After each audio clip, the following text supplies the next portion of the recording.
ശുദ്ധമായ നാമം വാഴ്ത്തപ്പെടുമാറാകട്ടെ. ഈ അനുഗ്രഹിക്കപ്പെട്ട സമയത്തിനായി കർത്താവിനെ സ്തുതിക്കുകയും കർത്താവിനെ മഹത്വപ്പെടുത്തുകയും ചെയ്യുന്നു. പ്രിയ പി തോമസ് സാറിനെ ശുശ്രൂഷിക്കുന്ന ഈ സ്ഥലത്ത് സാറിനോടൊപ്പം ആയിരിക്കുന്നത് ഒരു ഭാഗ്യമായിട്ട് ഞാൻ കാണുന്നു. സാർ ഈ 2003 കാര്യങ്ങൾ പറഞ്ഞെങ്കിലും ഞങ്ങൾ പഠനകാലത്തും പിന്നെയും വളരെ ആദരവോടെയും ബഹുമാനത്തോടെയും കേൾക്കുകയും കാണാൻ ആഗ്രഹിക്കുകയൊക്കെ ചെയ്യുന്ന ഒരാളായിരുന്നു സാറ്. അതുകൊണ്ട് തന്നെ ഈ ഒരു അവസരത്തിനായിട്ട് ദൈവത്തിന് സ്തോത്രം ചെയ്യുന്നു. എനിക്ക് പ്രിയ സാരി ആൻറ്റി, നിതമോള്, പ്രിയ ബിനോജ്, അവരുടെ കുഞ്ഞുങ്ങൾ, ആ ഫാമിലി ചർച്ചിലെ ഞങ്ങളുടെ മക്കളാണ്. അപ്പോൾ അതുകൊണ്ട് തന്നെ അവരുടെ സാന്നിധ്യം എനിക്ക് സന്തോഷമാണ്. എൻ്റെ കൂടെ വന്നത് പ്രിയ പ്രൈസ്മോൻ, എൻ്റെ ഒരു കസിനാണ്. അപ്പോൾ അവരെല്ലാം ദൈവം അനുഗ്രഹിക്കട്ടെ. മുഖവരകളില്ലാതെ നമുക്ക് ദൈവവചനത്തിൻ്റെ ചിന്തയ്ക്കായിട്ട് നമ്മളെ തന്നെ സമർപ്പിക്കാം. Hallelujah, hallelujah. നമ്മുടെ പുസ്തകങ്ങളെ തുറക്കാം. എബ്രായർക്ക് എഴുതിയ ലേഖനം ഹീബ്രൂസ് 13 അധ്യായത്തിൻ്റെ മുതൽ നമുക്ക് ചെറുതായിട്ടൊന്ന് ധ്യാനിക്കാം. എബ്രായർക്ക് എഴുതിയ ലേഖനം 13 അധ്യായത്തിൻ്റെ 1, 2, 3 വാക്യങ്ങളിൽ പറഞ്ഞ ചിന്തകളെ ധ്യാനിപ്പാനായിട്ട് ഞാൻ കർത്താവിനെ ആഗ്രഹിക്കുകയാണ്. 13 അധ്യായം ഹീബ്രൂസ് ചാപ്റ്റർ 13, അതിൻ്റെ 1 വാക്യം സഹോദരപ്രീതി നിലനിൽക്കട്ടെ. 2 വാക്യം അതിഥി സൽക്കാരം മറക്കരുത്, അതിനാൽ ചിലർ അറിയാതെ ദൈവദൂതന്മാരെ സൽക്കരിച്ചല്ലോ. അടുത്ത വാക്യം നിങ്ങളും തടവുകാരെന്ന പോലെ തടവുകാരെയും ശരീരത്തിലിരിക്കുന്നവരാകിയാൽ കഷ്ടം അനുഭവിക്കുന്നവരെയും ഓർക്കണം. അപ്പോൾ 1 വാക്യം അത് എബ്രായ ലേഖനത്തിൻ്റെ കർത്താവിൻ്റെ യുണീക്നെസ്സിനെ കുറിച്ചെല്ലാം പറഞ്ഞിട്ട് അതിൻ്റെ ഏറ്റവും ഒടുവിലൊരു പ്രാക്ടിക്കലായിട്ടുള്ള ഒരു കൺക്ലൂഡിങ് ചാപ്റ്ററായിട്ടാണ് 13 അധ്യായം നമ്മൾ കാണുക. വളരെ കാര്യങ്ങൾ അതിനകത്ത് പറയുന്നുണ്ട്. 1 വാക്യം സഹോദരപ്രീതി നിലനിൽക്കട്ടെ. എല്ലാവരും വാക്കൊന്ന് ചേർന്ന് പറഞ്ഞ് സഹോദരപ്രീതി നിലനിൽക്കട്ടെ. Let brotherly love continue. സഹോദരപ്രീതി. ഈ മനുഷ്യൻ്റെ ഏറ്റവും വലിയ പ്രത്യേകത, മനുഷ്യർ ദൈവത്തിൻ്റെ സ്വരൂപമാണ്. അതുകൊണ്ടാണ് ക്രിസ്തുവിൻ്റെ അടുക്കൽ ഒരിക്കൽ വന്നിട്ട് ചോദിക്കുന്നുണ്ട്, കൈസർക്ക് കരം കൊടുക്കുന്ന വിഹിതമാണെന്ന് ചോദിക്കുമ്പം കർത്താവ് പറയുന്നൊരു വാക്കുണ്ട്, കൈസർക്കുള്ളത് കൈസർക്കും ദൈവത്തിനുള്ളത് ദൈവത്തിനും. എൻ്റെ സ്വരൂപം പേറുന്നവരാണ് മനുഷ്യർ. മനുഷ്യർക്ക് ഉള്ള ഒരു പ്രത്യേകത, അവർ ദൈവത്തിൻ്റെ ഇമേജ് ക്യാരി ചെയ്യുന്നവരാണ്. They are carrying the image and likeness of God. നമ്മൾ കർത്താവിൻ്റെ ആ ഇമേജ് ലൈക്ക്നെസ് എന്ന് പറയുമ്പോൾ അതൊരു ഹ്യൂമൻ വേർഡ്സ് എക്സ്പ്ലെയിൻ ചെയ്യാൻ പാടാം. കാരണം ദൈവം സർവശക്തനാണ്, സർവ്വവ്യാപിയാണ്, ഒംനിഷ്യൻ്റാണ്, ഒംനിപ്രൊട്ടൻ്റ്. ആ ദൈവത്തിൻ്റെ സ്വരൂപമാണോ നമ്മുടെ സ്വരൂപം? അല്ല, ദൈവം സർവ്വവ്യാപിയാണ്. നമ്മൾ പക്ഷേ സ്ഥലത്തിന്, സ്പേസിൽ ലിമിറ്റഡാണ്, ദൈവവും അൺലിമിറ്റഡാണ്. അപ്പം ദൈവത്തിൻ്റെ സ്വരൂപം എന്ന് പറയുമ്പോൾ ദൈവത്തിൻ്റെ ആട്രിബ്യൂട്ട്സ് അഥവാ ദൈവത്തിൻ്റെ ചില ക്വാളിറ്റികൾ നമുക്കുണ്ടെന്നല്ലേ മനസ്സിലാക്കേണ്ടത്. ദൈവത്തിൻ്റെ ഏറ്റവും വലിയ സ്വരൂപം എന്താ? ദൈവത്തിൻ്റെ ഏറ്റവും വലിയ സ്വഭാവം. ദൈവം എന്നുള്ളൊരു ചിന്ത നമ്മുടെ മനസ്സിലേക്ക് വരുമ്പോൾ ആദ്യം നമ്മുടെ മനസ്സിൽ വരുന്ന ഒരു ഇമോഷൻ എന്താ? ദൈവം ഭയമാ?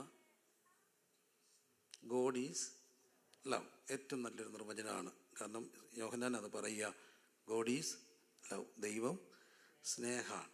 ദൈവം സ്നേഹമാണെന്ന് പറഞ്ഞു. സ്നേഹമാകണമെങ്കിൽ ഒരാൾ മതിയോ ഒന്നിലധികം പേര് വേണോ?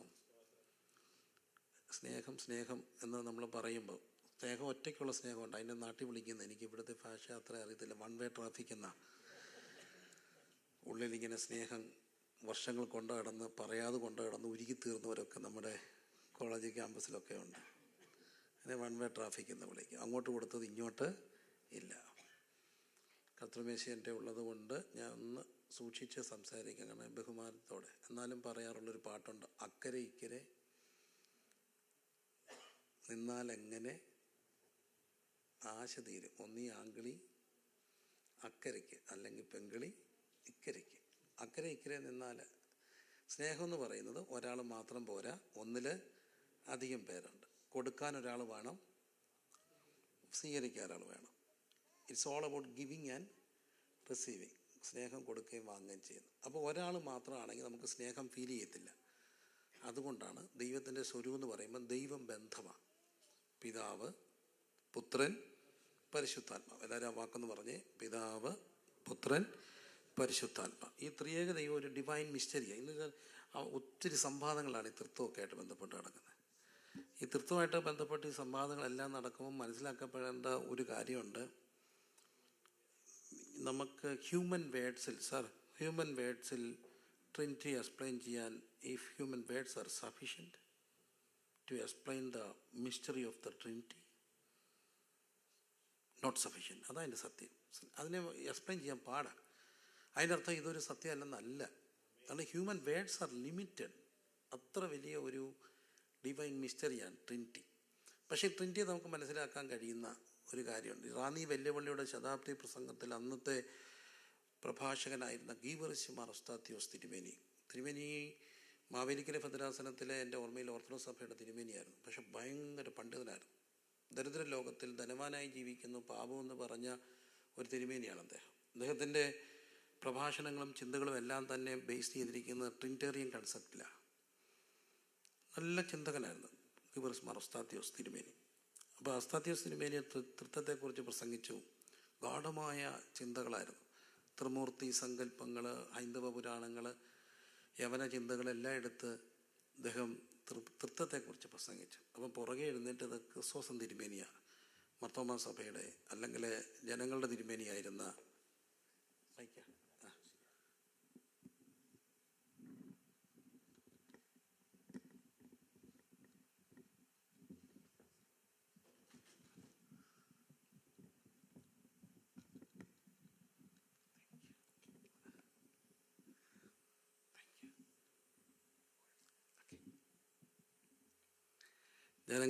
ജനകീയനായ തിരുമേനി എഴുന്നേറ്റപ്പം പറഞ്ഞു എന്നാ പറയുക.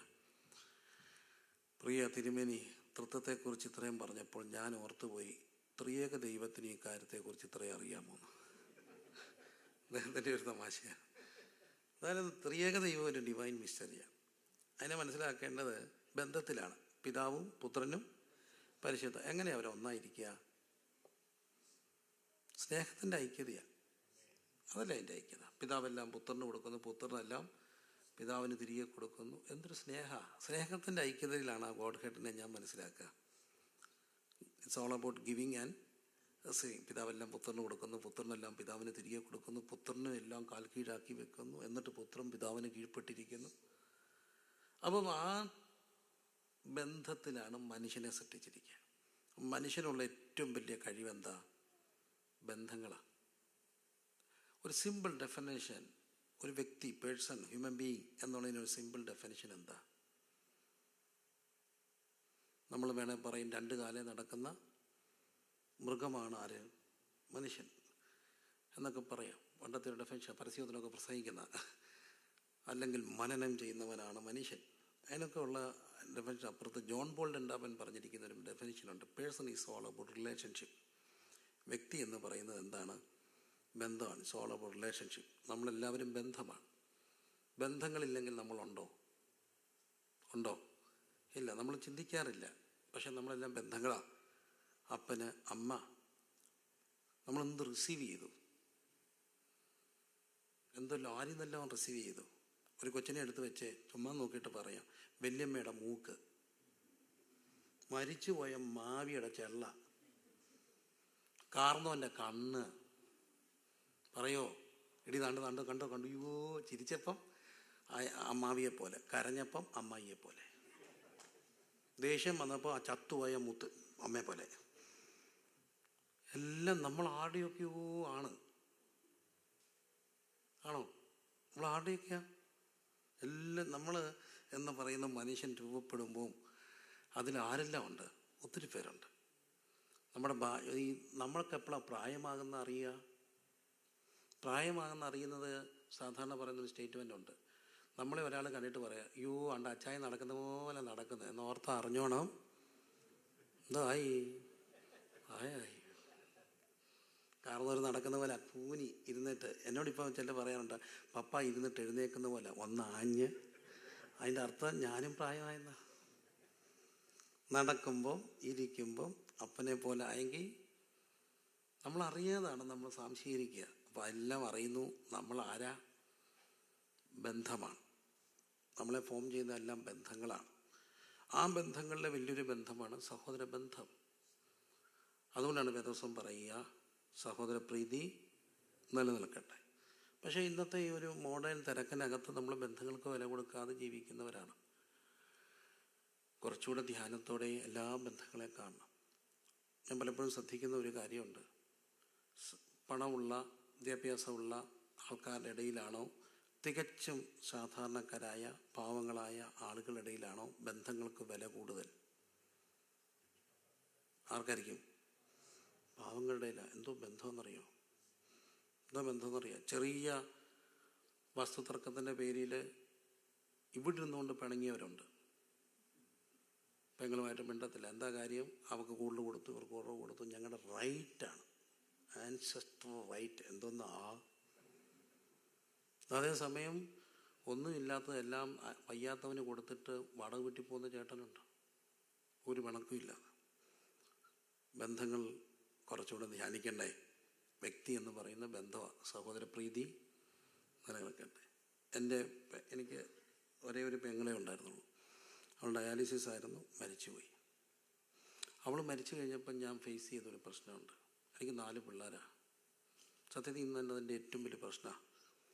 ഒരു 600ഓളം അടുത്ത് കുടുംബങ്ങൾ എൻ്റെ സഭയിലുണ്ട്. എൻ്റെ കൂടെ 10-60 സഭകളുണ്ട്. പക്ഷേ എൻ്റെ ഒരു പ്രശ്നം, അവധി ഇടുമ്പോൾ എൻ്റെ പിള്ളേർ എവിടെ പോകും? അവൾ മരിച്ചുപോയി. മറ്റേ അവധി ഇടുമ്പോൾ എത്ര വയ്യായെങ്കിലും അവധി എന്ന് പറയുമ്പോൾ നേരത്തെ പറയും പ്രിയമമ്മയുടെ അടുത്ത് പോകണം. പ്രിയമമ്മ റെഡി. പിള്ളേരവിടെ പോവും. പിള്ളേരെ കൊണ്ട് അവൾ പോവും, ഹോട്ടലിൽ കൊണ്ടുപോകും, വല്ലതൊക്കെ കഴിക്കാൻ കൊടുക്കും. പിള്ളേർക്ക് ഭയങ്കര ഇഷ്ടമാണ് പ്രിയമ്മയുടെ അടുത്ത് പോയിരിക്കാൻ. പക്ഷേ ഇന്നത്തെ എൻ്റെ പ്രശ്നം, അവധി ഇട്ട് പോകാനൊരിടമില്ല. എൻ്റെ കൂടെ 10-600 കുടുംബങ്ങളുണ്ടെങ്കിലും പിള്ളേരെ അവധിക്ക് വിടാൻ നോക്കുമോ? അവധിക്ക് പോകണമെങ്കിൽ കൂടപ്പുറപ്പ് വേണ്ടേ? അവധിക്ക് വിടാൻ ഒരിടമില്ല. അതുകൊണ്ടൊക്കെയാണ് വേദോസം പറയുക, എല്ലാ ബന്ധങ്ങളെയും കുറച്ചുകൂടെ സ്നേഹത്തോടെ കാണാൻ കഴിയണം. വേണ്ടേ? എല്ലാ ബന്ധങ്ങളെയും കുറച്ചുകൂടെ സ്നേഹത്തോടെ കാണാൻ കഴിയണം. സഹോദരപ്രീതി നിലനിൽക്കട്ടെ. അച്ഛനാണെങ്കിലും അമ്മയാണെങ്കിലും. അമ്മ മരിച്ചു പോയി കഴിഞ്ഞാൽ അപ്പനുണ്ടായിരുന്നു 7 വർഷം. ഞാൻ വരുമ്പോൾ 1 മണി, 2 മണി, 3 മണിയൊക്കെ ആവും. 1 മണി, 2 മണിക്കൊക്കെ ഞാൻ വന്നാലും അവസാനമൊക്കെ ഓക്സിജനേറ്റർ ഇങ്ങനെ വെച്ചുകൊണ്ടൊക്കെ ഇരിക്കുക. എന്നാലും ഓക്സിജനൊക്കെ വെച്ചുകൊണ്ട് ചാരുകസേരയിൽ ഇങ്ങനെ ജെല്ലും തുറന്നിട്ട് നോക്കിയിരിക്കും. 1 മണിയാകുമ്പം 12 മണി ഇടയ്ക്ക് ഒരു വട്ടം വിളിക്കും, 2 വട്ടം എവിടായി. ഞാൻ വന്ന് കയറുമ്പോഴത്തേന് വട്ടം കണ്ടാൽ മതി, പതുക്കെ എഴുന്നേറ്റ് പോവും. എഴുന്നേറ്റ് പോകുമ്പോൾ ജനലിൽ കൂടെ കാണാം, എഴുന്നേറ്റിങ്ങനെ പോകുമ്പം കൈരിയെല്ലാം അങ്ങ് പോവും. അതിങ്ങനെ പിടിച്ചുകൊണ്ട് ഒരാൾ ഓക്സിജൻ വലിച്ചുകൊണ്ട് മുറിയിൽ പോവും. അപ്പോൾ മരിച്ചു കഴിഞ്ഞ് ഞാൻ ഫീൽ ചെയ്തൊരു കാര്യമുണ്ട്. ഭാര്യ വിളിക്കുന്ന ഒഴിച്ചാൽ നമ്മൾ ഈ കൺവെൻഷൻ അങ്ങോട്ട് ചെല്ലുമ്പോൾ എല്ലാവരും വിളിക്കും, എവിടായി, ചവിട്ടി വിട്ടോ, ഇടയ്ക്കങ്ങ് നിർത്തരുത്, ഇവിടെ വന്നേ കാപ്പി കുടിക്കാവൂ. തിരിച്ചു പോകുമ്പോൾ എവിടെ ആയെന്ന് ചോദിക്കത്തില്ല മക്കളെ. ഇന്ന് വരെ 2-3 പേരുള്ള ഭാഷ വീട്ടിൽ ചെന്നോ ചോദിച്ചത്. അവർക്ക് എന്താ, അവിടെ കൺവെൻഷൻ കഴിഞ്ഞാൽ അവിടെ പരിപാടി തീർന്നു. എന്നാൽ പിന്നെ പോവല്ലേ, ശരി, അത്രയുള്ളവർ.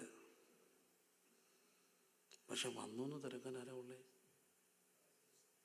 പിള്ളേർ തിരക്കോ? ഇന്ന് വരെ തിരക്കിയിട്ടില്ല. പരമാർത്ഥ ഇതൊക്കെ. പപ്പ എവിടാന്ന് അവരും തിരക്കത്തില്ല, അവർ കിടന്നുറങ്ങും. പിന്നെ തിരക്കാൻ, നോക്കിയിരിക്കാൻ. അപ്പം അതൊക്കെ പോകുന്നതിന് മുമ്പ് ദിവസം പറയുന്നു, ബന്ധങ്ങൾ നഷ്ടപ്പെടുത്തരുത്, സഹോദരപ്രീതി നിലനിൽക്കട്ടെ. രണ്ടാമത്തെ കാര്യം, അതിഥി സൽക്കാരം മറക്കരുത്. അതിഥി സൽക്കാരം എന്ന് പറയുമ്പോൾ നമ്മുടെ അതിഥി സൽക്കാരല്ലത്. നമ്മൾ ദൈവമക്കളായതുകൊണ്ട് കുറച്ചൊരു ലിമിറ്റേഷനുണ്ട്. എൻ്റെ ഒത്തിരി ബന്ധുക്കളുണ്ട് ഈ അമേരിക്കയിൽ, യാക്കോബക്കാരാണ്. അവർക്കൊക്കെ ഭയങ്കര സംഭവമാണ്. നാളെ പാർട്ടിയുണ്ട്, എല്ലാ വീക്കെൻഡും പാർട്ടിയാണ്. പാർട്ടി എന്ന് പറഞ്ഞാൽ പാർട്ടിയുടെ കൂട്ടത്തിൽ കുടി അട്ടിച്ച് വീരൂരും. പ്രത്യേകിച്ച് ഞങ്ങളുടെ ഒരു കൂട്ടരുണ്ട്, ഈ കാനേക്കാരുടെ അവർക്ക്. അവർ പറയുന്ന കാനായിലെ കല്യാണത്തിനാണ് കർത്താവ് വീഞ്ഞാക്കിയെന്നാണ്. ആ ലൈസൻസ് കൂടെ ഉള്ളത് കൊണ്ട് അട്ടിച്ച് വീരൂരും. പാർട്ടി കുട്ടി സങ്കടം തോന്നും. ലൈവാ അല്ലേ? ഓ കുഴപ്പമില്ല, സത്യമല്ലേ? ടിച്ച് കുട്ടി പാർട്ടി, ആ പാർട്ടിയുടെ കാര്യമാണോ ഇവിടെ പറയുന്നത്? ആ പാർട്ടി ഒരു കിട്ടാക്കട എന്ന് പറഞ്ഞാൽ ഈ പലിശയില്ലാ കട. നീ എന്നെ പാർട്ടിക്ക് വിളിച്ചാൽ ഞാൻ നിന്നെ വിളിക്കണം. മൊത്തം പാർട്ടിയാണ്. Birthday party, wedding party, anniversary, ജോലി കിട്ടിയതിൻ്റെ പാർട്ടി, ജോലി പോയാലും പാർട്ടി, വിടത്തില്ലായിരുന്നു അവരവിടെ നിന്ന് റിലീസായി പാർട്ടി, പിന്നെ എല്ലാത്തിനും പാർട്ടിയാണ്. പാർട്ടിയോട് പാർട്ടി. ആ പാർട്ടി ആയിരിക്കുമോ ഈ പാർട്ടി? അതിസൽക്കാരം ഒരിക്കലും ആയിരിക്കത്തില്ല. അതിനെപ്പറ്റി കർത്താവ് പറഞ്ഞുള്ള പാർട്ടികളും മേശകളിൽ വിരുന്നുകൾ ഛർദി കൊണ്ട് എന്ത് ചെയ്തിരിക്കുക, നിറഞ്ഞിരിക്കുക. എനിക്കത് ഇഷ്ടമില്ലെന്ന് തന്നെയാണ് സദൃശവാക്യത്തിലൊക്കെ പറയുക. അപ്പം പിന്നെ അതിസൽക്കാരം എന്ന് പറയുന്നത് എന്തായിരിക്കുക?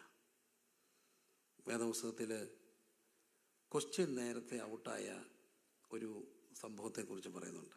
നമ്മൾ സാധാരണ ക്വസ്റ്റ്യൻ പേപ്പർ നേരത്തെ റിലീസായ, ലീക്കായ, exam will be cancel or postponed, question is leaked. പക്ഷേ ഇവിടെ ക്വസ്റ്റ്യൻ പേപ്പർ നേരത്തെ കൊടുത്ത ഒരു വിധി വരുന്നുണ്ട്. മത്തായി എഴുതിയ സുവിശേഷം 25-ാം അധ്യായത്തിലാണ്. മത്തായി എഴുതിയ സുവിശേഷം 25-ാം അധ്യായത്തിൽ കാണുന്നു, മനുഷ്യപുത്രൻ തേജസ്സിൻ്റെ സിംഹാസനത്തിൽ ഇരുന്നിട്ട് ജനത്തെ രണ്ടായിട്ട് തിരിക്കുന്നു, ഇടത്തും വലത്തുമായിട്ട്. ക്വസ്റ്റ്യൻ 6 നേരത്തെ കൊടുത്ത് 2 പേർക്കും. ഒന്ന്, ഞാൻ വിശന്നിരുന്നു, ഞാൻ ദാഹിച്ചിരുന്നു, ഞാൻ നഗ്നനായിരുന്നു, ഞാൻ തടവിലായിരുന്നു, ഞാൻ രോഗിയായിരുന്നു, ഞാൻ അതിഥിയായിരുന്നു. നിങ്ങളെന്നെ സ്വീകരിച്ചോ? എനിക്ക് ഭക്ഷിപ്പാൻ തന്നോ? അപ്പോൾ അവർ ചോദിച്ചു, എപ്പോഴാണ് കണ്ടേ? അപ്പം കർത്താവ് പറഞ്ഞു, ഈ ചെറിയവർക്ക്. തിരിച്ച് വലത്തുള്ളവരോട് പറഞ്ഞു, യുവർ പാസ്റ്റ്. കാരണം ഭക്ഷിപ്പാൻ തന്നു, കുടിക്കാൻ തന്നു, ഉടുപ്പിച്ചു, കാണാൻ വന്നു. എപ്പോഴാ കർത്താവേ? ആർക്കാ? ഈ ചെറിയവർ. അപ്പോൾ ദൈവം ചെറിയവരുടെ ദൈവമാണ്, വലിയവരുടെ ദൈവമേ അല്ല. വലിയവരുടെ ദൈവം അല്ലെന്ന് പറയുന്നില്ല, പക്ഷേ വലിയവരെക്കാട്ടിലും ദൈവം ആരുടെ ദൈവമാണ്? ചെറിയവരുടെ ദൈവമാണ്. അരുന്ധതി റോയ് എഴുതിയ നോവലുണ്ട്, ഓസ്കാർ പുരസ്കാരം കിട്ടിയതാണ്, ഗോഡ് ഓഫ് സ്മോൾ തിങ്സ്. ചെറിയതുകളുടെ ദൈവം എന്ന അതിൻ്റെ മലയാള പരിഭാഷ. ചെറുതുകളുടെ ദൈവം. കുറച്ച് സത്യ, ദൈവം എന്നും ചെറിയവരുടെയും ചെറുതുകളുടെയും ഒക്കെ ദൈവമാണ്. അപ്പോൾ അതുകൊണ്ടാണ് മത്തായി എഴുതിയ സുവിശേഷത്തിൽ 25-ാം അധ്യായത്തിൽ വിധി പറയുമ്പോൾ തേജസ്സിൻ്റെ സിംഹാസനമോ സഭ കടന്നു പോകണമെന്നല്ല ഞാൻ എൻ്റെ മോറൽ ആസ്പെക്റ്റിലാണ് പറയുക. ഇടത്തും വലത്തുമായിട്ട് തിരിക്കും. അവിടുന്ന് ആയിരിക്കണം നമുക്ക് ഈ കുരിശ് വരയ്ക്കുന്നതിൻ്റെയൊക്കെ ഒരു ഡെഫിനിഷനൊക്കെ സാറിന് എപ്പിസ്കോപ്പൽ സഭകൾ പറയാറുണ്ട്. കുരിശ് വരയ്ക്കുമ്പോൾ മേളിൽ നിന്ന് താപ്പോട്ട്. പിന്നെ പെന്തക്കോസ്തുകാർ വരയ്ക്കാറില്ല, വരയ്ക്കരുത്. ഇനി പ്രിൻസ് വന്ന് കുരിശ് വരയ്ക്കാൻ പറഞ്ഞു എന്ന് പറയല്ലേ, ഞാനൊന്നും പറഞ്ഞില്ല. പിന്നെ മേളിൽ നിന്ന് താപ്പോട്ട്, പിന്നെ ഇടത്തുനിന്ന് വലത്തോട്ട്. ഇടത്തുനിന്ന് വലത്തോട്ട് ചുമ്മാ വരയ്ക്കരുത്. ഇടത്തുനിന്ന് അർത്ഥം ഇടത്തു മക്കളായിരുന്നു നമ്മളെ വലത്തു മക്കളായെന്നുള്ള ഒരു കൺസെപ്റ്റാണ്. അതിൻ്റെ കൺസെപ്റ്റായിട്ട് ഡിഫൈൻ ചെയ്യുക. പക്ഷേ ഇവിടെ പറയുന്ന ആ ഡെഫിനിഷനിൽ ഇവിടെ 25-ാം അധ്യായത്തിൽ പറയുന്ന ഇടത്തും വലത്തുമായിട്ട് തിരിക്കുന്നു. ഇടത്തു മക്കളോട് പറയുന്നു ശപിക്കപ്പെട്ടവരെ, വലത്തു മക്കളോട് പറയുന്നു അനുഗ്രഹിക്കപ്പെട്ടവർ. രണ്ടുപേരും അത്ഭുതപ്പെട്ടു. എന്താ കാര്യം? കർത്താവ് പറഞ്ഞു, ഈ ചെറിയവർ. ഇന്നും ദൈവം ആരുടെ ദൈവമാണ്? ചെറിയവരുടെ ദൈവം. ചെറിയവരുണ്ടെന്നുള്ളതും സത്യമാണ്. ഒരു പക്ഷേ ഒരു ഫസ്റ്റ് വേൾഡ് കൺട്രി പോലുള്ള അമേരിക്കയിൽ നിന്നുകൊണ്ട് ചെറിയവർ എന്ന് പറഞ്ഞാൽ മനസ്സിലാക്കണമെന്ന് ബന്ധമില്ല. ഞാൻ കഴിഞ്ഞ ദിവസമൊക്കെ പറഞ്ഞൊരു കാര്യമുണ്ട്. എൻ്റെ ഒരു കുഞ്ഞിൻ്റെ കൂടെ എൻ്റെ ഒരു കസിൻ്റെ വീട്ടിൽ താമസിക്കുക, അമേരിക്കയില്ല. അപ്പോൾ ചേച്ചി ഞങ്ങൾക്ക് വേണ്ടി, എൻ്റെ ചേട്ടത്തി എനിക്ക് വേണ്ടി നല്ല ഇന്ത്യൻ പൊറോട്ടയും നല്ല മട്ടൻ കറിയും വെച്ചു. അപ്പം പൊറോട്ട എന്ന് പറഞ്ഞാൽ ഇന്ത്യക്കാരുടെ ഒരു സ്വകാര്യ അഹങ്കാരം എന്നാണ് ഞങ്ങൾ അതിനെ വിളിക്കുക. പൊറോട്ടയും ബീഫ് ഫ്രൈ. ഡോക്ടർ ക്ലാസ് എടുത്ത് കേട്ടാക്കളെ എന്തിനെ പറ്റിയെന്നറിയാമോ? പൊറോട്ട തിന്നുന്നതിൻ്റെ അപകടങ്ങളെക്കുറിച്ച്. പൊറോട്ടയും ബീഫയും കഴിക്കുമ്പോൾ ഹാർട്ട് അറ്റാക്കിൻ്റെ പേഴ്സൻ്റെ എല്ലാം എടുത്തിട്ട് തിരിച്ചു പോയപ്പോൾ ഇങ്ങനെ തട്ടുകടയിൽ നിന്ന് ചൂട് പൊറോട്ട തിന്നു. അപ്പോൾ എല്ലാ മലയാളികളുടെയും ഒരു ചെറിയ സ്വകാര്യ അഹങ്കാരമാണ് എന്ത്? പൊറോട്ടയാണ്. അപ്പോൾ പൊറോട്ടയും മട്ടൻ ചാപ്സും. അപ്പം ഞാൻ ആ മോനോട് പറഞ്ഞടാ, ഇന്ന് പോലെ നമുക്കൊന്നിച്ച് കഴിക്കണ്ടേ, ഞങ്ങൾ കസിൻസാ, ഇരിക്കടാ. അങ്കിൾ ചേച്ചി ഞാൻ വരാം. അവനിങ്ങനെ നിന്നിട്ട് പതുക്കെ സ്കൂട്ടായി പോവാ. ഞാൻ ചെന്ന് ഇവിടെ പോവാ. നമുക്കൊന്നിച്ച് കഴിക്കാം, നീ ഇവിടെ പോവാ? അതെ, ഞാൻ പറഞ്ഞു, ഞാൻ മക്കളോടാണ്ട് സാധനം മേടിക്കും, ബർഗർ മേടിക്കാൻ പോവാ. അപ്പോൾ ഞാൻ പറഞ്ഞു, മോശമല്ലോടെ, ഇത്രയും നല്ല പൊറോട്ട കഴിക്കുക. അപ്പോൾ അവൻ എന്നോട് കാര്യം പറഞ്ഞു, what to do, this is a. എനിക്ക് മനസ്സിലായില്ല. ഞാൻ ചോദിച്ചു, what you mean by a? American arrogance. Though we all have this Indian food, we don't like it. American arrogance. അവൻ അന്നെ പഠിപ്പിച്ച ഒരു വേക്കാണ് എ. നിങ്ങൾക്കൊന്നും അതില്ല കേട്ടോ, എൻ്റെ കസിൻ എന്നോട് പറഞ്ഞൊരു കാര്യമാണ്. എന്നാലും ഫസ്റ്റ് പേരിൽ കണ്ടില്ല, അത് മനസ്സിലാക്കണമെന്നില്ല. പക്ഷേ ഇന്നും ആരുണ്ട്? ചെറിയവനുണ്ടെന്നുള്ളത് സത്യം.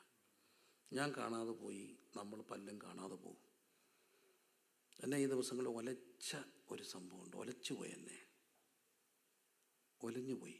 കാരണം എനിക്കത് മനസ്സിലാക്കാൻ കഴിഞ്ഞില്ല അത്രത്തോളം. എൻ്റെ സഭയിലുള്ള ഒരു പാസ്റ്റർ ശിവൻകുട്ടി, ഹൈന്ദവ പശ്ചാത്തലത്തിൽ വന്നൊരു ദൈവദാസനാണ്, സുവിശേഷകനാണ്. തന്നെ കൊണ്ട് കഴിയുന്ന പോലെയൊക്കെ കർത്താവിൻ്റെ വേല ചെയ്യും. ഒമാനിലായിരുന്നു. ഒമാനിൽ നല്ല നിലയിൽ ഇതൊക്കെ ഇരുന്നു. പക്ഷേ അവിടുന്ന് ജോലി പോയി നാട്ടിൽ വന്നു. അന്നേരം അദ്ദേഹത്തിൻ്റെ കൈക്ക് വേറെ പൈസയുണ്ട്, മോർ ദാൻ 50 lakhs. ആ പൈസ മുടുക്കൊരു പിള്ളേരാണ്, ബിറ്റ് സ്മാർട്ട്. അതിന് മൂത്ത മോളെ മെഡിസിന് വേണ്ടി പുള്ളി ക്യാപിറ്റേഷന് വേണ്ടി ഒരാളെ ഏൽപ്പിച്ചു. അത് ചീറ്റിങ്ങായി, 50 ലക്ഷം രൂപ പോയി. അതുകൂടി അവർ ഷിപ്രക്കായി, തകർന്നു, നിരാശപ്പെട്ടു.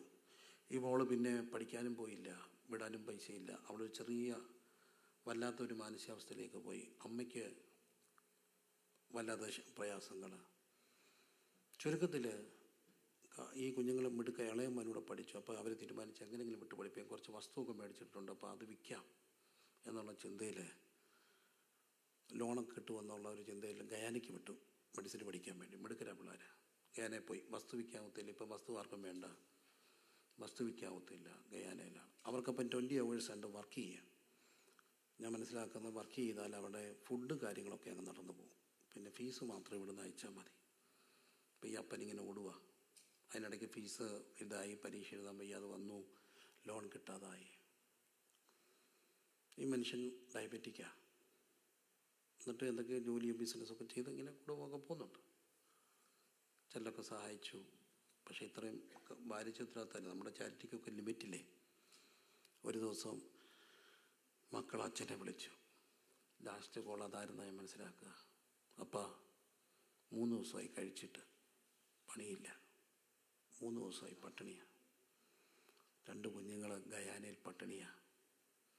ഈ മനുഷ്യൻ അത് കേട്ടിട്ട് കിടന്നു കട്ടിലോട്ട്, പിന്നെ ഉണർന്നിട്ടില്ല. ആ ഉറക്കത്തിൽ നെഞ്ചു പൊട്ടി ചത്തുപോയി. 6 മണിയാകുമ്പോൾ ആരോ വന്നുണക്കുമ്പോൾ ചത്ത് കിടപ്പുണ്ട്. എനിക്ക് പോലും മനസ്സിലാക്കാൻ ഒത്തില്ലല്ലോ എന്നുള്ള സങ്കടം. ഗയാനയിൽ മക്കൾ 3 ദിവസമായി കഴിച്ചിട്ടെന്ന് കേട്ടിട്ട് കിടന്ന അപ്പൻ നെഞ്ചു പൊട്ടി മരിച്ചുപോയി. 2 മാസം ഒരു ഓഗസ്റ്റ് നടന്ന കാര്യമാണ്. പക്ഷെ കർത്താവ് പറയുന്നു, മുമ്പ് ഇങ്ങനെ കുറേ പേരെ കൊണ്ടു നിർത്തുമെന്ന്. ആരെയാ? ചെറിയവരെ കണ്ടിട്ട് നമ്മൾ കാണേണ്ടിയിരുന്നവരെ കൊണ്ടു നിർത്തിയാൽ. അപ്പോൾ അതീസ്കാരം എന്ന് പറയുന്നത് വലുതുകളുടെ പാർട്ടിയല്ല. പാർട്ടി കർത്താവില്ല. ആരും പേടിക്കേണ്ട, ധൈര്യമായിട്ട് പറഞ്ഞു, പാർട്ടി കർത്താവില്ല. പാർട്ടി കർത്താവില്ല. ബർത്ത്ഡേ പാർട്ടി ഹോട്ടലിലാണെന്ന് കേട്ടു. ഭയങ്കര പാട്ടും DJ പാർട്ടിയും. കൊച്ചിൻ്റെ ബർത്ത്ഡേയാണ്. ആട്ടിച്ച് പൊളിക്കുക, എല്ലാം കൂടെ ഡാൻസ് ചെയ്യുക. അതിനിടയ്ക്ക് ആരാണ്ട് വന്ന് ചോദിച്ചു, where is the baby? Baby ഉണ്ടെങ്കിൽ ഡാൻസ് ചെയ്യാനൊക്കാത്തതുകൊണ്ട് ബേബിയെ വീട്ടിലാക്കിയിട്ട് വന്നേക്കുക. അടിച്ച് പൊളിക്കണ്ടേ? അതിന് ബേബി ഇൻകൺവീനിയൻറ്റ്, ബേബിയെ സെർവൻ്റെ അടുത്താക്കി. എന്നിട്ട് ബേബിയുടെ എന്തോ ആഘോഷിക്കുക, ബർത്ത്ഡേ. അവിടെ കർത്താവ് കാണും? കർത്താവ് കാണില്ല. പക്ഷെ കർത്താവ് കാണുമെന്ന്. ചെറിയവർ, നമ്മൾ കണ്ടിട്ട് കാണാതെ പോകുന്ന ചെറിയവരെ കൊണ്ട് നിർത്തേണ്ട ഒരു ദിവസം വന്ന. ഞങ്ങൾക്ക് വീട്ടിൽ എൻ്റെ ചെറുപ്പത്തിൽ ഉണ്ടായൊരു സംഭവമുണ്ട്. അപ്പം ഒരു ദിവസം വീട്ടിൽ പറഞ്ഞു, ഞങ്ങൾ ഇന്നൊരു ഗസ്റ്റ് വരും ഉച്ചയ്ക്ക്. അപ്പോൾ വലിയൊരു ഗസ്റ്റ് ആരണ്ട് വരുന്നുള്ള പ്രതീതിയാണ്. അമ്മയോടും പറഞ്ഞില്ല, ആരോ വലുതാണ് വരുന്നത്, അതിനുള്ള എല്ലാം കൊടുത്തു. അപ്പം കട്ട്ലേറ്റും ബ്രെഡും. മലയാളിക്കാണ് 4 കോഴ്സ് പഠിപ്പിച്ചത് മലയാളിയാണ്, സായിപ്പല്ല. First course cutlet salad, second course bread mutton stew അല്ലെങ്കിൽ കോഴി മപ്പാസ്, 3 ചോറ് എരശ്ശേരി പുളിശ്ശേരി, വെള്ളം ഇറങ്ങരുത്, 4 പഴം പഞ്ചസാര, മൂവാറ്റുപുഴയിലോട്ട് ചെന്നാൽ പഴം പാനി. 4 കോഴ്സായോ? 4 കോഴ്സ് ആദ്യം കൊടുത്തു തുടങ്ങി ആരാ? മലയാളി. 4 കോഴ്സാ ആണോ? 4 കോഴ്സാ. അപ്പം 4 കോഴ്സിൻ്റെ വിരുന്നും വെപ്രാളും ഒക്കെയാണ്. ഉച്ചയായപ്പം താണ്ട് വരുന്നു, എല്ലാ കല്യാണത്തിനും വിളിക്കാതെ ഉണ്ണാൻ പോകുന്ന ഒരാളെയും കൊണ്ട്, എല്ലാ കല്യാണത്തിനും വിളിക്കാതൊക്കെയാണ് ഉണ്ണാൻ പോകുന്ന ഒരാളെയും കൊണ്ട് എന്നിട്ടിരുത്തി വിലയൊക്കെ ഇട്ട് ചോറ് കൊടുത്തു, ഭയങ്കര ആഘോഷമായിട്ട്. എന്നിട്ട് വലിയ ആദരവോടെ അയച്ചു. പോയപ്പം പപ്പ ഞങ്ങളോട് പറഞ്ഞു, വേണേ ഒരു ഹോട്ടലിൽ നിന്ന് ചോറ് മേടിച്ച് കൊടുക്കാം, നമ്മുടെ ഒരു സന്തോഷം, നല്ലൊരു 100 രൂപ കൊടുക്കാം. പക്ഷെ ഇവിടെ കൊണ്ടിട്ട് നിങ്ങളുടെ കൂടെ ഇരുത്തി വിരുന്നൊരുക്കി കൊടുത്തത് കുഞ്ഞുങ്ങളെ ഒരു കാര്യം പഠിപ്പിക്കാനാണ്. എളിയവനെ ആദരിക്കുന്നവൻ ഭാഗ്യവാൻ. അനർത്ഥകാലത്ത് യഹോവ അവനെ വിടുവിക്കും. മറക്കരുത്, അതിഥി സൽക്കാരം ചെറിയവരാ. ഈ കൊച്ചായുസിൽ ഒത്തിരി അടുത്ത് യാത്ര ചെയ്തു. ഒരിക്കൽ ഞാൻ UK പോവാ, ഞാനൊരു കോൺഫറൻസിൻ്റെ ഗസ്റ്റായിട്ട് പോവാ. അങ്ങനെ ഗസ്റ്റ് സ്പീക്കറായിട്ടൊക്കെ പോയാൽ അവരെനിക്ക് ഹോട്ടൽ തരും, എല്ലാ കാര്യവും എല്ലാം അറേഞ്ച് ചെയ്തേ പോകത്തുള്ളൂ, ടിക്കറ്റ് തരും. അങ്ങനെ പോകുമ്പോൾ ഞാൻ താമസിക്കുന്ന നല്ലൊരു ഹോട്ടലിൽ, അവിടെ കോംപ്ലിമെൻ്ററി ബ്രേക്ക്ഫാസ്റ്റ് എല്ലാ കാര്യങ്ങളെല്ലാം ഉണ്ട്, അവർ ഹൈലി ഓണർ ചെയ്യും. പക്ഷെ അന്ന് ഉച്ചയ്ക്ക് എനിക്കൊരു കല്യാണമുണ്ട്, അത് രാത്രിയിലാണ് പോവുക. കല്യാണം ഒരു കോളനിയിലാണ്. ഞാൻ കല്യാണത്തിന് ചെന്നപ്പോൾ ഭക്ഷണം കഴിക്കാതിരുന്നപ്പോൾ ഒരു കപ്പട മീശയുള്ളൊരച്ഛൻ, നല്ല പ്രായം, നരച്ച മീശ, മുറുക്കി തുപ്പിയൻ്റെ പാടെല്ലാം ഉണ്ട്. അപ്പച്ചൻ എൻ്റെ അടുക്ക വന്ന് ചോദിച്ചു, ഉദ്ദേശിയേ എവിടാ വീട്? അപ്പം ഞാൻ പറഞ്ഞു, ഞാനിങ്ങനെ മെനന്തോട്ട് ഹോസ്പിറ്റലിൻ്റെ അടുത്ത് ഇറങ്ങുന്നില്ല. പുള്ളി എന്നെ ഇങ്ങനെ നോക്കിയിട്ട് ചോദിച്ചു, അവിടെ എനിക്കൊരു അമ്മമ്മയെ അറിയായിരുന്നു. ഞാൻ ചാരാ എലിക്കുട്ടി മാമ. അറിയാമോ? അറിയാം. ആരാ? എങ്ങനെ അറിയാം? ഞാൻ പറഞ്ഞു, എൻ്റെ അമ്മയാണ്. ആ മനുഷ്യൻ എനിക്ക് ഉമ്മ തന്നു, ഉമ്മ. അത് ഉമ്മ എന്നൊക്കെ പറഞ്ഞുണ്ടല്ലോ, ആ ഉമ്മയായിരുന്നത്. കെട്ടിപ്പിടിച്ച ഉമ്മ. ഓടിപ്പോയി ഒരു അമ്മച്ചിയെ വിളിച്ചോണ്ട് വന്നു, എടീ ഇത് അമ്മാമ്മയുടെ മോനാടീ. അമ്മാച്ചി എനിക്ക് ഉമ്മ തന്നു. ഞാൻ ചോദിച്ചു, എന്തിനാ ഇത്? അപ്പോൾ അവരോട് പറഞ്ഞു, കുറേ വർഷം മുമ്പ് ഞങ്ങളുടെ ഒരു ഹോസ്പിറ്റൽ ഉണ്ടായിരുന്നു മേനാന്തോട്ടം. അതിൻ്റെ പാവങ്ങൾ കിടക്കുന്നൊരു വാർഡുണ്ട്. ആ വാർഡിൽ അപ്പൻഡിസൈറ്റിസ് സെപ്റ്റിക്കായി ഇദ്ദേഹം കിടക്കുക, 2-3 ആഴ്ച കിടന്നു, ഒന്നുമില്ലാത്തവരാ. അപ്പോൾ എൻ്റെ അമ്മ അതുവഴി പോയപ്പോൾ ഇവരെ കണ്ടു. അവർ കിടന്ന് ഡിസ്ചാർജ് ചെയ്യുന്നതിനും വരെ 3 നേരം കഞ്ഞിയും ചോറും കൊണ്ട് കൊടുത്തു. അതിൻ്റെ സന്തോഷമാണ്. ഇന്ന് എളിയവൻ എവിടെല്ലാം പോയി, എവിടെല്ലാം യാത്ര ചെയ്യുന്നു. ഞാൻ ഓർക്കും, ആർക്കൊക്കെ ചെറിയവർക്ക് വെച്ച് വിളമ്പിയത് കൊണ്ട് അവനാർക്കും കടക്കാരനല്ല. വേദോസം പറയുന്നു, അതിഥി സൽക്കാരം മറക്കരുത്. അടുത്ത കാര്യം, തടവുകാരെന്ന പോലെ തടവുകാരെയും ശരീരത്തിൽ ഇരിക്കുന്നവരാകിയാൽ കഷ്ടം അനുഭവിക്കുന്നവരെ എന്ത് ചെയ്യണം? ഓർക്കണം.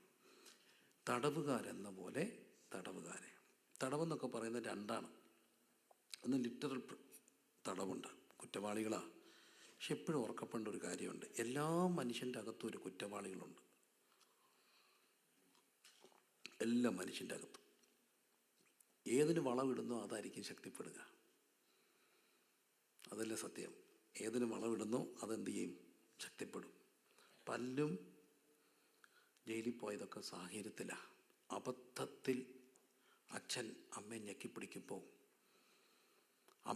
അച്ഛനെ നിന്ന് രക്ഷിക്കാൻ വേണ്ടി മദ്യപിച്ച് വരുന്ന അപ്പനെ അടിച്ചപ്പം ചാവുമെന്ന് ഓർത്തതല്ല. പക്ഷെ കേസ് വന്നപ്പോൾ എന്തായി? കൊലപാതകമായി. ജയിലിൽ പോകേണ്ട വന്നവർ സാഹചര്യത്തിൻ്റെ പുറത്ത്. അവരെയൊക്കെ കുറച്ചുകൂടെ ആദരവായിട്ട് കാണാൻ. കാരണം ഞാനും ജയിലിൽ പോകേണ്ടവനായിരുന്നു. പക്ഷെ സുവിശേഷം എന്നെ രൂപാന്തരപ്പെടുത്തിക്കൊണ്ടല്ലേ നമ്മൾക്കൊക്കെ ഒരു നല്ല മാന്യത കിട്ടിയത്. തടവുകാർ. രണ്ടാമത്തെ ഒരു തടവുണ്ട്. പെട്ടെന്ന് സ്ട്രോക്ക് വന്നാൽ, തളർന്നുപോയ, കിടന്നുപോയ എവിടാകും? തടവിലാകും, കിടപ്പിലാകും. തടവാത് ലിറ്ററലി തടവാ. കുറച്ച് കെയറൊക്കെ കുറഞ്ഞ ഒരു സ്ഥലത്താണെങ്കിൽ, തിരിച്ചും മറിച്ചു വിടാൻ ആളില്ലെങ്കിൽ, ഒറ്റയാഴ്ച കിടന്നാൽ മതി, പുഴുവരിക്കും. ബെഡ് സോറൊക്കെ വന്നാൽ, നാട്ടിലൊക്കെ ഒത്തിരി പേർക്ക് ബെഡ് സോറ് വന്നാൽ പിന്നെ പുഴുവാ. ഞാനൊരു ബോഡി മരിച്ചെടുത്ത് മാറ്റുമ്പോൾ ഞാൻ എണ്ണി 90 പുഴുവിനെ, ലിറ്ററലി ഞാൻ എണ്ണി. ഞാനൊരു പാർശ്വം കൊണ്ട് ഞങ്ങൾക്ക് രസമായിരുന്നു എണ്ണാൻ. പഠിക്കണ്ടേ? ബോഡി എടുത്ത് അങ്ങോട്ട് മാറ്റിയപ്പം കിടന്നെടുത്തു നിന്ന് എണ്ണിയതാ. ഇതൊക്കെ ഉള്ളൂ മനുഷ്യൻ. ആകപ്പാടെ ഒരാഴ്ച കിടന്നേ ഉള്ളൂ. അപ്പം തടവിലായി പോകാമായിരുന്ന മനുഷ്യരെല്ലാവരും ഒരു സ്ട്രോക്ക് വന്നാൽ മതി, ഒന്നും വേണ്ട. എത്രയോ പേര് പോയ വഴിക്ക് ഒറ്റ വീഴ്ച തെന്നി വീണു. ആ കിടപ്പാണ് ഇപ്പോഴും കിടക്കുന്നത്. നമ്മളിൽ പലരും വീണപ്പോൾ നമ്മൾ ആദ്യം നോക്കിയത് എഴുന്നേക്കാമോന്ന്, രണ്ടാമത് നോക്കിയത് ആരെങ്കിലും കണ്ടോന്നാ. ആരും കണ്ടില്ലെന്ന് കണ്ടപ്പം കൂളായിട്ട് അങ്ങ് പോയില്ലേ. ആ കിടപ്പവിടെ കിടന്നായിരുന്നെങ്കിലും തടവിലായി പോത്തില്ലായിരുന്നോ? ആ BP കൂടിയപ്പം, സ്ട്രോക്കായപ്പം. പക്ഷെ തടവിലായി പോയില്ല. എന്തിനാണെന്നറിയാമോ? ദൈവത്തിനൊരു പർപ്പസുണ്ട്. തടവുകാരെ കാണുമെന്നുള്ള പർപ്പസ്. ആരൊക്കെയോ കിടപ്പുണ്ട്, നമ്മളൊന്ന് ചെല്ലാൻ നോക്കി. രണ്ടാമത്തെ ഒരു വാക്ക്, ശരീരത്തിലിരിക്കുന്നവരാകയാൽ ആരെ ഓർക്കണം? കഷ്ടം അനുഭവിക്കുന്നവരെ ഓർക്കണം. എല്ലാവരും എവിടെ ഇരിക്കുന്നേ? എല്ലാവരും എവിടെ ഇരിക്കുക? ശരീരത്തിലാണെന്നുള്ളവരൊന്ന് കൈവെക്കാമോ? ശരീരത്തിലാണേ, ഉറപ്പാണേ, ശരീരത്തിലാണേ. ഈ ശരീരത്തിൽ ഇപ്പം നാളെ അച്ഛൻ്റെ കാര്യം പറഞ്ഞു, ആൻജിയോപ്ലാസ്റ്റി. എനിക്ക് ചെയ്യാൻ പേടിയാ. പല ടെസ്റ്റും ചെയ്യുമ്പോൾ പോലും നമ്മൾ സ്തോത്രം ചെയ്ത് പ്രാർത്ഥിച്ച് ഉരുകി ഉപവസിച്ചാൽ ബ്ലഡ് വർക്ക് പോലും കൊടുക്കുന്നത്. കാരണം കൊടുക്കുമ്പോഴേ അറിയത്തുള്ളൂ എന്തോ ഉണ്ടെന്ന്. വല്ലതും ഉണ്ടെങ്കിലും.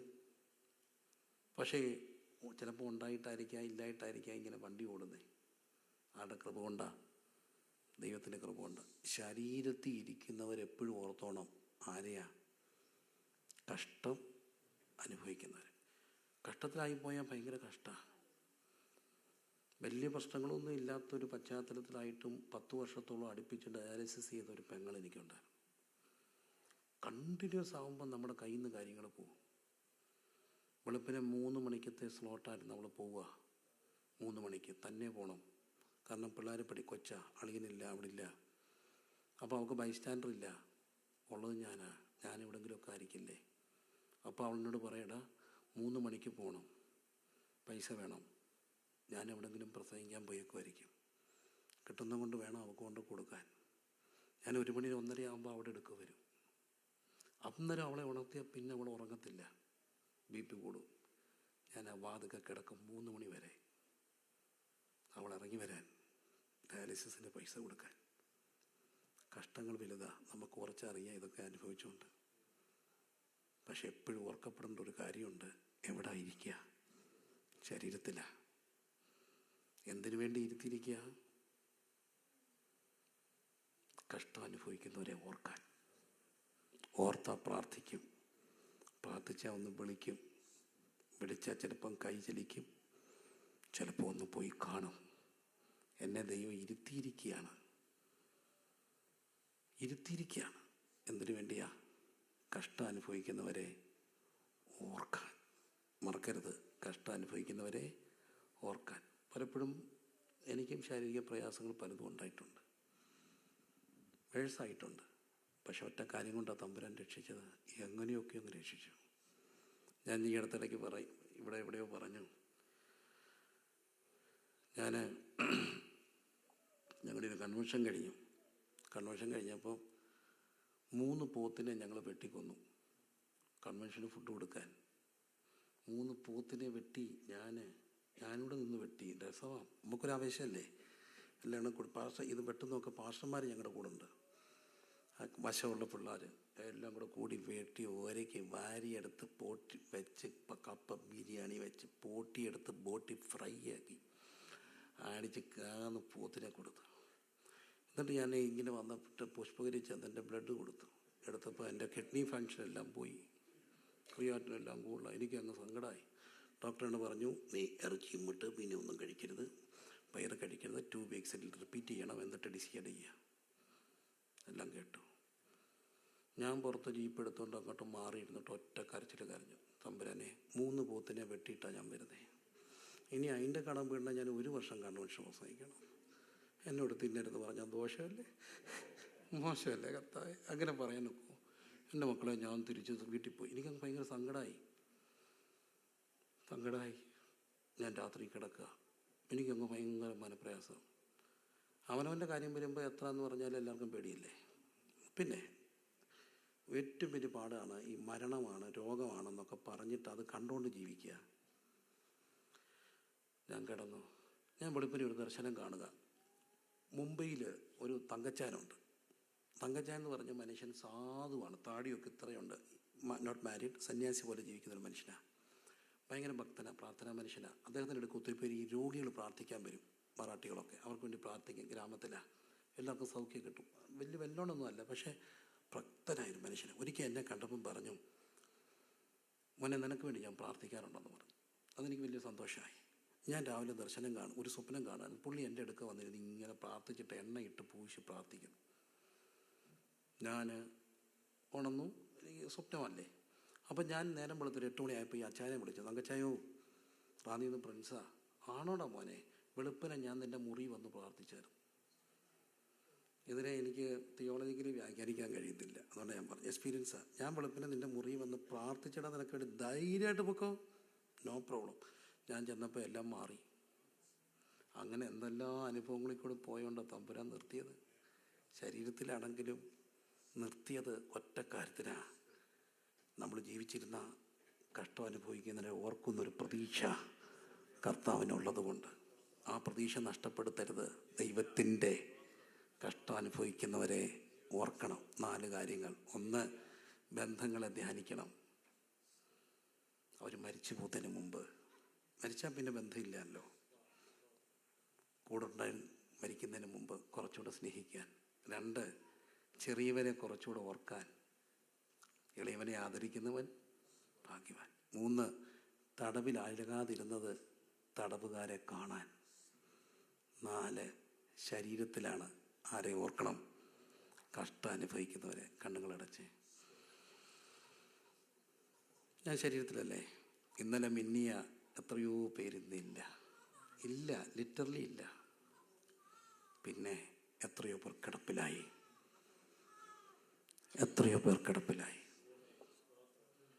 എന്നെ ഏറ്റവും കൂടുതൽ സ്നേഹിച്ച ഒരു സഹോദരൻ ഉണ്ടായിരുന്നു. ഞാൻ MA പഠിക്കുമ്പോൾ എൻ്റെ കൂടെ പഠിച്ച ഒരു ഹൈന്ദവ സഹോദരനാണ്. ഭയങ്കര സ്നേഹമായിരുന്നു. ഞാനും ബൈജു ഭയങ്കര സ്നേഹം. അവനിലേക്ക് കൊണ്ടുവരുമ്പോൾ എനിക്കൂടെ പൊതി കൊണ്ടുത്തരും. ഞങ്ങൾ ഒന്നിച്ച് ജീവിച്ചു, ഒന്നിച്ച് കഴിച്ചു. അത് കഴിഞ്ഞ് ഞാൻ സെമിനാരിലേക്ക് പോയി. സെമിനാരിൽ നിന്ന് ഞാൻ വരുമ്പോൾ ഞാൻ അവന് കത്തയച്ചു, നീ കോട്ടയത്ത് വരണം. അന്ന് ഫോണില്ല, കത്തയച്ചു. ഇവൻ വന്നു. ഞാൻ അവനെ പോയി കണ്ടു. ദൂരെ നിന്ന് ഇവനെ കണ്ടിട്ട് എനിക്ക് മനസ്സിലായില്ല. അടുത്ത് വരുമ്പോഴാണ് എനിക്ക് ഇവനെ മനസ്സിലായേ. ഇവൻ വല്ലാതെ മെല്ലിച്ചിരിക്കുക. ഞാൻ ചോദിച്ചാടാ നിനക്ക് എന്ത് പറ്റി? അവനോട് പറഞ്ഞു, എന്തോ പറ്റാനാടാ, ഡയബറ്റിക് വന്നതാ. അവൻ ക്ഷീണിച്ചു. അടുത്ത അവധിക്ക് ഞാൻ അവനെ കാണാൻ ചെല്ലുമ്പോൾ മെഡിക്കൽ കോളേജിൽ കിടക്കുക, സ്കിൻ ഗ്രാഫ്റ്റ് ചെയ്ത് ദശയെടുത്ത് വെച്ച് കിടക്കുക. എന്നെ കണ്ടപ്പോൾ അവൻ്റെ കയ്യെ കയറി പിടിച്ചിട്ട് പറഞ്ഞു, എന്നെ ഒഫീഷ്യലിനെ വേബ്രാന്നാ. അവനെ നമ്മൾ 3 കൂട്ടല്ലായിരുന്നോ? നീ അറിഞ്ഞോ അവൻ്റെ കാര്യം? ചോദിച്ചു. അവനെന്ത് പറ്റി? മറ്റൊരു കൂട്ടുകാരൻ, അവൻ ലുക്കീമിയായിരുന്നു, അവൻ മരിച്ചു. അവറാനെ ഞാൻ താണ്ട്ര കിടക്കുന്നു. അവറാനെ ഇനി നീയേ ഉള്ളടാന്ന് പറഞ്ഞു. എൻ്റെ അകത്തൊരു ഇടുത്തി വെട്ടിപ്പോയി. ഞാനല്ലേ ഉള്ളു. അധികം താമസിച്ചില്ല, എൻ്റെ കൂട്ടുകാരൻ മരിച്ചു. മരിക്കുമ്പോൾ ഞാൻ മലബാറിലാണ്. ഞാൻ അവനെ കാണാൻ വേണ്ടി ഓടി വന്നു. ഓടി വരുമ്പോൾ അവരുടെ സമയമായി ബോഡി എടുക്കാൻ. പ്രിയരെ, ഞാൻ അവന് ഉമ്മ കൊടുത്തു. എൻ്റെ കൂട്ടുകാരനെ അവസാനം കണ്ടു. പക്ഷെ ബോഡി എടുക്കാൻ നേരത്ത് അവിടുത്തെ ആർമിയിൽ ഉപയോഗിക്കുന്നു. ആരായി? പാസ്റ്റർ, അബ്രഹാം പാസ്റ്റർ ആരാ? പിന്നെ അവർക്കറിയില്ല, അവരുടെ വീട്ടുകാർക്ക് അറിയാം, പറഞ്ഞിരുന്നു. ആരാടാ ഈ പാസ്റ്റർ? ആരാ? അവറാൻ പാസ്റ്ററെ ആരാ? എന്തോ എവിടാ വന്നേ? ഞാൻ ചെന്നു. എന്നാ കാര്യം? പിടിച്ചോ തലയ്ക്കൽ. ഞാൻ ചോദിച്ചാൽ അവൻ പറഞ്ഞിരുന്നു മരിക്കുന്നതിന് മുമ്പ് അവറാൻ കൂടെ പിടിക്കണം. ഹൈന്ദവ സഹോദരനായ എൻ്റെ കൂട്ടുകാരൻ്റെ ചെതയ്ക്ക് വലം വെക്കുമ്പോൾ 3 വർഷത്തെ ഡയബറ്റിക് അവനെ കൊണ്ടുപോയി. 10-20 വർഷം കഴിഞ്ഞിട്ട് ഇന്നും മരിക്കാതിരിക്കുന്നത് ആരെയോ ഓർക്കാൻ വേണ്ടിയാ. ശരീരത്തില. കണ്ണുകളെല്ലാം അടച്ച് എൻ്റെ വാക്കുകളെ അവസാനിപ്പിക്കുക. എൻ്റെ കർത്താവെ, കുറച്ചുകൂടെ സ്നേഹത്തോടെ കാണാൻ, കുറച്ചുകൂടെ ഞങ്ങൾ ശരീരത്തിലാണെന്ന് ഓർത്ത് വിനയപ്പെടാൻ, എന്നിട്ട് കുറച്ചുകൂടെ കഷ്ടം അനുഭവിക്കുന്നവരെ 2 കൈയും നീട്ടി ചേർത്ത് പിടിക്കാൻ, കുറച്ചുകൂടെ ചെറിയവരെ ഇങ്ങനെ ചേർക്കാൻ. ഇവരെല്ലാം ഒരു ദിവസം ഞങ്ങളുടെ മുമ്പിൽ വന്ന് നിൽക്കും. അതിനു മുമ്പ് എളിവനെ ആദരിക്കാൻ. കർത്താവേ, ഞങ്ങളുടെ ബന്ധങ്ങൾ മരണപ്പെട്ടു പോകുന്നതിന് മുമ്പ് കുറച്ചുകൂടെ അവരെ സ്നേഹിക്കാൻ, ഓരോരുത്തരായി കൊഴിഞ്ഞു പോകുന്നതിന് മുമ്പ് കുറച്ചുകൂടെ ബന്ധങ്ങളെ ധ്യാനിക്കാൻ ഈ കൊച്ചായിസയുടെ ആക്കണേ. സമർപ്പിക്കുന്നു യേശു കർത്താവിൻ നാമത്തിൽ. ആമേൻ. 4 കാര്യങ്ങൾ സഹോദര പ്രീതി നിലനിൽക്കട്ടെ. 2, ചെറിയവരെ മറക്കരുത്. 3, തടവുകാരെന്ന പോലെ. 4, എവിടെ ഇരിക്കുക? ഉറക്കെ പറഞ്ഞേ, ശരീരത്തിൽ. God bless you all.